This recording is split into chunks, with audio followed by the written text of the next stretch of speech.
Napanood ko to sa somewhere, YouTube. So, Korean na pagkain na almusal. So, meron tayong nori, itlog, kanin, tapos seaweed, sesame seeds pala, sorry, at saka sesame oil. Let's go. So, ito, inalo natin yung kanin sa itlog. Ayan. So, yan, nalagyan natin itong sesame. Hindi ako sigurado kasi hindi naman ako mahilig maglagay dati ng sesame oil at itong sesame seed. Tapos, pagka ganyan daw natin,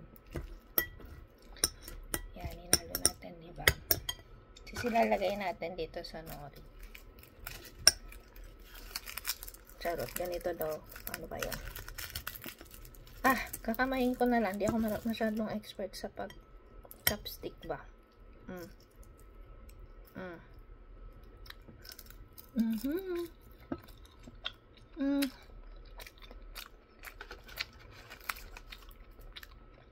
Parang nagkaroon siya ng kakaibang lasa dahil dun sa seaweed, sesame seed tsaka sesame oil.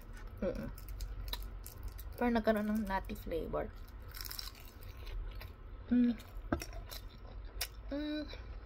Lagyan natin ng gochujang. So, ayan, ito yung gochujang. Ayan.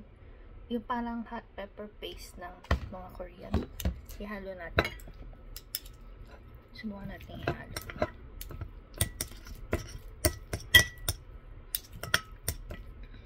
Okay. Lagyan natin ulit nitong sesame seed at sesame oil.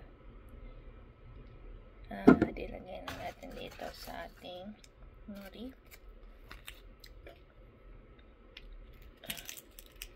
Hindi ko alam kung paano nila ginagawa yun. So, kakamayin ko na lang, okay? Pak.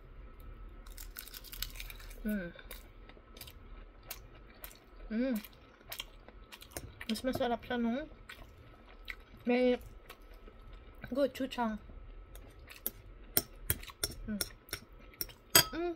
Ano tayo? 6? 7? Pero okay din.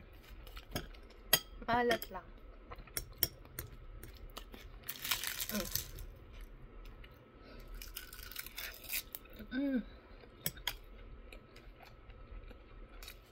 Try lang. May tube pa tayo dito.